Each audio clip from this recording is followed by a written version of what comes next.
Welcome to my channel exam Sahpathi. और आज के वीडियो में हम लोग जूनियर के हिस्ट्री के सिलेबस के क्रम में अगला टॉपिक देखेंगे जो कि है दिल्ली सल्तनत की स्थापना। तो आइए इसको स्टार्ट करते हैं। प्रारंभिक तुर्क शासक कौन थे? गुलाम वंश, ठीक है ना, क्योंकि तुर्क आक्रमणकारी थे महमूद गजनवी और मोहम्मद गोरी, ठीक है ना, उन्होंने यहाँ पे शासन नहीं किया। तो जो शासक थे वो गुलाम वंश को पहला माना जाता है। 1206 ईस्वी में मोहम्मद गोरी की मृत्यु के पश्चात उसका तुर्क गुलाम कुतुबुद्दीन ऐबक उत्तर भारत का प्रथम तुर्क शासक बना। तो उत्तर भारत का प्रथम तुर्क शासक जो है वो कुतुबुद्दीन ऐबक था, ठीक है ना, जबकि प्रथम तुर्क आक्रमणकारी महमूद गजनवी था। वो तुर्क आक्रमणकारी था, ये तुर्क शासक है। यह राज्य अब तुर्की सल्तनत कहलाया। जब इसने जो है तुर्क शासन की स्थापना की तो यह तुर्की सल्तनत कहलाया। और इसके अगले शासक इल्तुतमिश ने 1210 ईस्वी में सत्ता संभालने के साथ दिल्ली को अपनी राजधानी बनाया। पहले राजधानी लाहौर थी, फिर बाद में जो है इल्तुतमिश ने दिल्ली राजधानी बनाया, तब यह दिल्ली सल्तनत के नाम से प्रसिद्ध हो गया। इसीलिए जो है इल्तुतमिश को दिल्ली सल्तनत का वास्तविक संस्थापक कहा जाता है। तो आइए अब देखते हैं कुतुबुद्दीन ऐबक के बारे में। इसने जो है 1206 ईस्वी से 1210 ईस्वी तक शासन किया। गुलाम वंश की स्थापना कुतुबुद्दीन ऐबक ने की थी। यह मोहम्मद गोरी का गुलाम था, ठीक है ना, मोहम्मद गोरी का गुलाम था ये। ऐबक ने सिपहल सालार यानी कि सैनिकों का सरदार की उपाधि धारण की थी। ऐबक किस जाति का तुर्क था? तो वो था मामलुक जाति का तुर्क। अब देखिए, इसके शासनकाल में जो राजधानी थी वो लाहौर थी, ठीक है, और ये लाहौर से ही अपने जो है पूरे शासनकाल में शासन कर रहा था। ऐबक का अर्थ क्या होता है? ऐबक का अर्थ होता है चंद्रमा का स्वामी, ठीक। कुतुबुद्दीन ऐबक दानप्रिय शासक था तथा इसकी दानप्रियता के कारण इसे लाख बख्श यानी कि लाखों का दान करने वाला, या पील बख्श हाथियों का दान करने वाला, या फिर हातिम द्वितीय के नाम से जाना जाता है। और मुख्यतः आपसे ये लाख बख्श वाला क्वेश्चन पूछा जाता है कि लाख बख्श किसको कहा जाता है। इसके अलावा आप पील बख्श और हातिम द्वितीय भी याद रखेंगे। कुतुबुद्दीन ऐबक को कुरान ख्वां की उपाधि दी गई थी, कुरान ख्वां की उपाधि, ठीक है। इसके इसने दिल्ली में कुव्वतुल इस्लाम मस्जिद, ये पूछा जाता है कि ये कहाँ पे स्थित है, तो कुव्वतुल इस्लाम मस्जिद दिल्ली में है, जो कि भारत में तुर्कों द्वारा बनवाई गई प्रथम मस्जिद। तो ये तुर्कों द्वारा बनवाई गई प्रथम मस्जिद, भारत में प्रथम मस्जिद नहीं है ये, बल्कि ये तुर्कों द्वारा बनवाई गई भारत में प्रथम मस्जिद है, ठीक है ना। इसने अजमेर में ढाई अढ़ाई दिन का झोपड़ा नामक मस्जिद का निर्माण कराया। अजमेर में अढ़ाई दिन का झोपड़ा, दिल्ली में कुव्वतुल इस्लाम। ऐबक ने सूफी संत बख्तियार काकी की याद में कुतुब मीनार, जो कि 4 मंजिल का बनना तय था, उसका निर्माण आरंभ किया। पहली मंजिल के दौरान ही 1210 ईस्वी में चौगान खेलते वक्त घोड़े से गिर करके ऐबक की मृत्यु हो गई, ठीक है ना। जब पहली मंजिल बन रही थी उसी समय जो है ऐबक की मृत्यु हो गई। ऐबक का मकबरा कहाँ पे है? तो ऐबक का मकबरा लाहौर में है।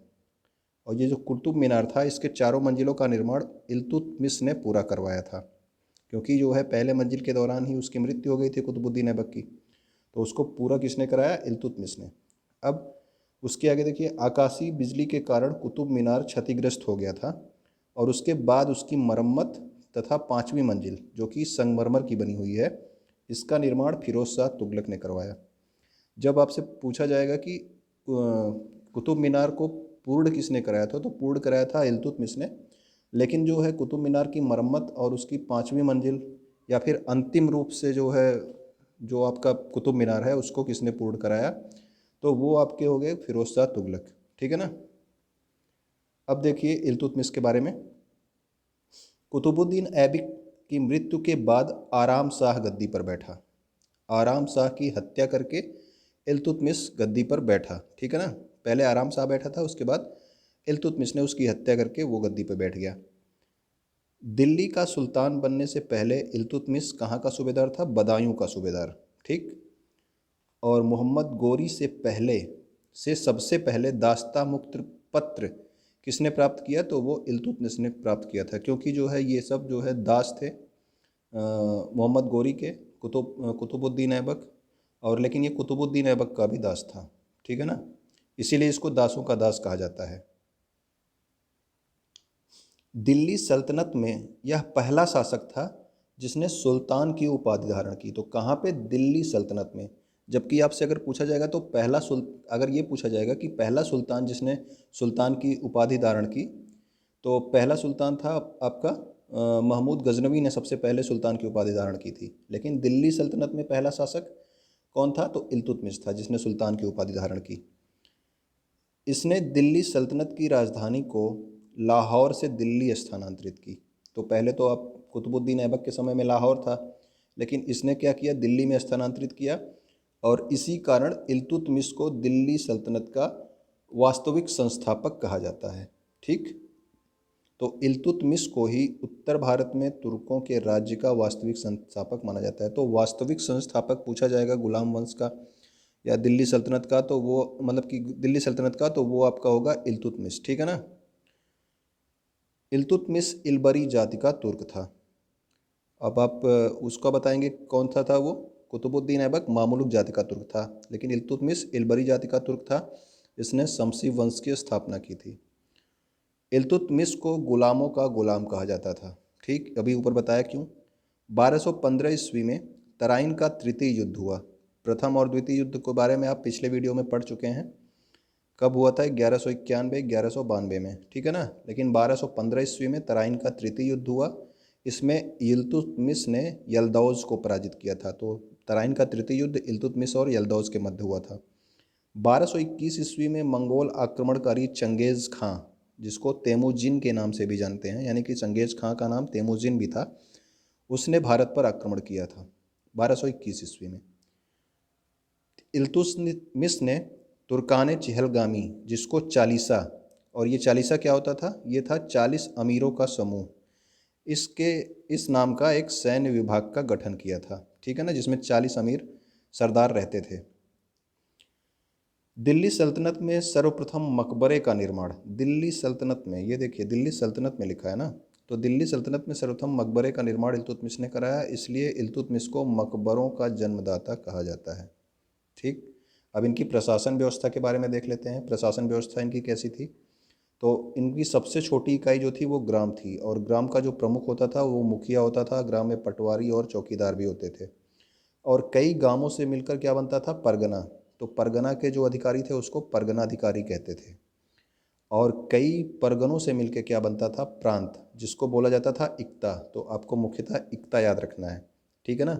तो कई परगनों से मिलकर के इक्ता बनता था, और इक्ता का जो अधिकारी था वो कौन था? इक्तादार। ठीक, इक्तादार ही जो है कर वसूली करता था इक्ता में, पूरे परगने में।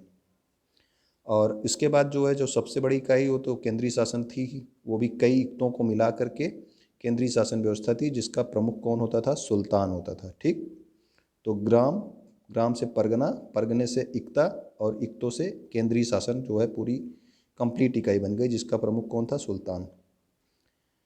इल्तुतमिश ने इक्ता व्यवस्था के द्वारा केंद्र को प्रांतीय और स्थानीय स्वशासन से जोड़ने की नींव डाली, ठीक है ना। इक्ता जो है आपका इक्ता मिल के जो है आपका केंद्रीय शासन बनता था, और इक्ता के नीचे परगना था, परगना के नीचे ग्राम था। सुल्तान ने अपनी सल्तनत को कुछ प्रांतों में बांटा, और इन प्रांतों को ही इक्ता कहते थे, ठीक है ना। केंद्रीय शासन के बाद जो है आपका जो है इक्ता था, ठीक है ना। ये अलग अलग प्रांत होते थे, इसको इक्ता कहते थे। हर इक्ते में सुल्तान अपने एक जिम्मेदार सेनापति को नियुक्त करता था, जिसको क्या बोलते थे? इसको बोलते थे इक्तादार, ठीक है ना। इक्तादार क्या करते थे? ये राज्य की रक्षा करते थे और राय राणाओं से कर की वसूली करते थे, मतलब जो छोटे छोटे राजा थे उन सब से कर की वसूली करते थे। इल्तुतमिश ने मुद्रा व्यवस्था में सुधार करते हुए चांदी का टंका और तांबे का जीतल, ये दोनों आपको याद रखना है। चांदी का टंका था और तांबे का जीतल, ये चलाया था इल्तुतमिश ने। और 1236 ईस्वी में इल्तुतमिश की मृत्यु हो गई। अब आगे देखते हैं कौन सा? रज़िया सुल्तान के बारे में, ठीक है। इल्तुतमिश ने अपने जीवन काल में ही अपनी पुत्री रजिया को अपना उत्तराधिकारी बना दिया था, ठीक है ना। जब ये जिंदा था तभी इसने जो है अपनी पुत्री को उत्तराधिकारी बना दिया था।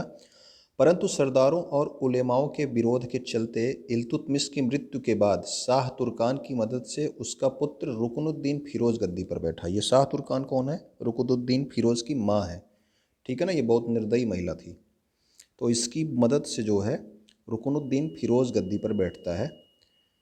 इसके दुर्बल शासक होने के कारण जो है तुर्क सरदारों ने रुकनुद्दीन को गद्दी से हटा दिया और 1236 ईस्वी में रज़िया सुल्तान को गद्दी पर बैठा दिया। तो तुर्क सरदारों ने फिर से रज़िया सुल्तान को गद्दी पर बैठा दिया। रज़िया बेगम पहली मुस्लिम महिला थी जिसने शासन की बागडोर को संभाला। तो रज़िया बेगम पहली मुस्लिम महिला थी जिसने शासन की बागडोर को संभाला, ठीक है ना। तो पहली महिला मुस्लिम शासिका भी आप कह सकते हो रज़िया बेगम थी। इसे दिल्ली शरीयत का सर्वप्रथम उल्लंघन कहा जाता है। किसको? इसका रज़िया का जो है शासक होना दिल्ली शरीयत का प्रथम उल्लंघन कहा जाता है, क्योंकि शरीयत के अनुसार कोई भी महिला जो है वो सुल्तान नहीं बन सकती थी, ठीक। तो रज़िया जो है सुल्तान को अबिसीनिया जाति के व्यक्ति याकूत से प्रेम हो गया, ठीक, और उसने याकूत को अपना सेनापति भी बना दिया, जिससे क्या हुआ, तुर्क सरदार भी नाराज़ हो गए और भटिंडा विद्रोह में रज़िया सुल्तान और अल्तूनिया के मध्य विद्रोह हुआ था, युद्ध हुआ था। तो भटिंडा विद्रोह याद रखना, इसमें अल्तूनिया के साथ युद्ध हुआ था जिसमें रज़िया पराजित हुई, उसको कारागार में डाल दिया गया और इसी वजह से रज़िया ने फिर अल्तूनिया से विवाह कर लिया, ठीक है ना, जिससे ये हार गई थी।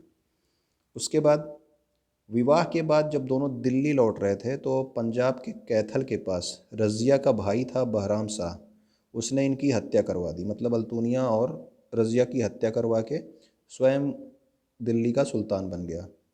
उसके बाद इसके दो भतीजे, मतलब ये कोई सफल ज़्यादा सुल्तान नहीं था, 2 साल इसका शासन चला था। उसके बाद इसके भतीजे जो है 2 बारी बारी सुल्तान बने जो कि अयोग्य थे। अतः इल्तुतमिश के छोटे पौत्र नासिरुद्दीन महमूद को दिल्ली का सुल्तान बनाया गया।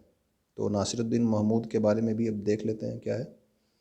नासिरुद्दीन महमूद ने एक अमीर जिसका नाम क्या था, बलबन को अपना नायक बनाया था। बलबन ने धीरे धीरे अपनी शक्ति सुदृढ़ कर ली और वह एक शक्तिशाली सरदार बन गया। 1249 ईस्वी में महमूद ने यानी नसरुद्दीन महमूद ने बलबन को उल्लूग खां की उपाधि, ये उल्लूग खां की उपाधि पूछी जाती है किसको मिली थी, तो ये बलबन को मिली थी, ठीक है ना, को प्रदान की और सेना पर पूर्ण नियंत्रण के साथ नायबे मुमलकत का पद दिया। किसको? बलबन को, ठीक। 1265 ईस्वी में नसरुद्दीन महमूद की मृत्यु के बाद बलबन ने स्वयं को सुल्तान घोषित कर लिया और जो है नसरुद्दीन महमूद का उत्तराधिकारी बन गया, ठीक है। तो अब आएगा आपका कौन शासक? बलबन आएगा। बलबन 1265 से 1287। बलबन ने क्या दिया था? राजत्व का सिद्धांत दिया था। वो ये कहता था कि राजा ही पृथ्वी पर ईश्वर का प्रतिनिधित्व करता है। इसने जो है राजा की निरंकुशता का समर्थन किया है। किसने? बलबन ने। बलबन ने ज़िल्ले इलाही की उपाधि धारण की थी। तो ज़िल्ले इलाही का अर्थ क्या होता है? ईश्वर का सेवक। और बलबन ने सुल्तान की प्रतिष्ठा को स्थापित करने के लिए लौह और रक्त की नीति अपनाई, ठीक। सुल्तान की प्रतिष्ठा स्थापित करने के लिए कौन सी नीति? लौह और रक्त नीति। अधिकतर ये पूछा जाता है कि लौह और रक्त की नीति किस जो है शासक ने अपनाई थी, तो वो था बलबन। बलबन न्याय को सुल्तान का मुख्य कार्य समझता था, यानी कि सुल्तान का मुख्य कार्य, बलबन क्या बोलता था कि न्याय जो है सुल्तान का मुख्य कार्य है, ठीक है ना। उसके आगे देखते हैं। इसने दरबार में होने वाले नृत्य, संगीत, मदिरापान और हंसी पर भी प्रतिबंध लगा दिया था। तो ये हंसता भी नहीं था और दूसरों को भी नहीं हंसने देता था। और उसके साथ साथ दरबार में इसने जो जिस तरह के वस्त्रों को लगाया था उस तरह के वस्त्र पहन के सबको दरबार में आना पड़ता था। बलबन ने चालीसा दल का अंत किया, ठीक है ना। चालीसा दल की शुरुआत जो है की थी इल्तुतमिश ने। 40 अमीरों का समूह था, 40 गुलाम अमीरों का समूह, और इसका अंत किसने किया? बलबन ने। बलबन के शासन की सफलता का मुख्य श्रेय उसका गुप्तचर विभाग था, ठीक है ना। उसको जो है अपने गुप्तचर विभाग से सारी गुप्त जो है सूचनाएं मिल जाती थी। ये इसकी शासन की सफलता का मुख्य श्रेय था। मंगोलों से मुकाबला करने के लिए उसने एक सैन्य विभाग, दीवाने अर्ज की स्थापना की। इसके समय में मंगोल जो है भारत पर आक्रमण कर रहे थे, तो उसने एक सैन्य विभाग जिसका नाम था दीवाने अर्ज, उसकी स्थापना की थी बलबन ने। और ये जो मुग़ल शब्द, मुग़ल साम्राज्य का जो मुग़ल शब्द है उसका उद्भव कहाँ से हुआ है? मंगोल शब्द से हुआ। ये आप जानकारी याद रख लेना, ये भी पूछ सकता है कि मुग़ल शब्द का उद्भव कहाँ से हुआ? मंगोल शब्द से। बलबन ने अपने दरबार में ईरानी और पारसी प्रथा लागू किया। कौन सा? सिजदा और पैबोस। अधिकतर ये पूछा जाता है कि सिजदा और पैबोस प्रथा किसने लागू किया था, तो ये बलबन ने लागू किया था। इसके अलावा देखिए, इसने ईरानी नवरोज़ त्यौहार का प्रारंभ किया। ठीक है, ईरानी त्यौहार क्या था? नवरोज़ उसका नाम था, इसका प्रारंभ किया। और ये नवरोज़ त्यौहार कब तक चला? शाहजहाँ के शासनकाल तक चला था नवरोज़ त्यौहार। बलबन की मृत्यु के बाद उसका पोता कैकुबाद गद्दी पर बैठा, लेकिन यह दिव्यांग था, इसलिए इस घटना को दिल्ली सल्तनत का दूसरा शरीयत उल्लंघन कहा जाता है। क्यों? क्योंकि इसके अनुसार जो है कोई भी दिव्यांग जो है गद्दी पर नहीं बैठ सकता। पहला शरीयत उल्लंघन कब था? जब एक महिला शासक बनती है। रज़िया सुल्तान के समय दिल्ली सल्तनत का जो है पहला शरीयत उल्लंघन था। और जब कैकुबाद गद्दी पर बैठता है और यह दिव्यांग था, तो ये दिल्ली सल्तनत का दूसरा शरीयत उल्लंघन कहा जाता है। दिल्ली सल्तनत का जो आखिरी शासक था वो था शमसुद्दीन कैमूर्स। ठीक है ना? तो इस वीडियो में आज इतना ही। उम्मीद करता हूँ आपको पसंद आया होगा। अगर पसंद आया हो तो लाइक कर दीजिएगा और उन लोगों तक, अपने दोस्तों तक पहुँचा दीजिएगा जिनको इस वीडियो की ज़रूरत हो। वीडियो देखने के लिए आपका बहुत बहुत धन्यवाद।